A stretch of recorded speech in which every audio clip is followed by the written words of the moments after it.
Դու աթեիստ ես, չէ՞, դու հավատացյալ։ Օրինակ, ես հավատացյալ եմ, հազարավոր մարդիկ հավատացյալ։ Երբ որ դու մեր հոգևոր առաջնորդին ասում ես կտրիչ Ներսիսյան, դու դրանով մեր բոլորի զգացմունքները վիրավորում ես։ Ինչքան անպատվում ես։ Մանավանդ որ կտրիչ Ներսիսյան անունով հոգևորական չկա։ Գարեգին Բ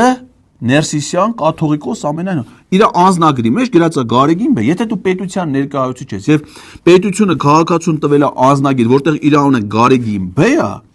ուրեմն դու որպես պետական պաշտոնյա, այսինքն դու չես հարգում, ճիշտ մեր դատարաններին չես հարգում օրենքները, բայց ամեն դեպքում պիտի հարգես պետության որոշում եւ մարդուն իր անունով դիմես, որտեղ եթե մարդը անուն ունի, դու իր անունով չես դիմում, դա նշանակում է որ դու էլ, ասենք քո անունը Արսենն է, չէ՞։ Այդ նշանակում է մենք կարող ենք ուրիշ ձև դիպենք։ Ասենք օրինակ, ասենք Անասուն Թորոսյան։ Կլինի, չի լինի, չէ՞։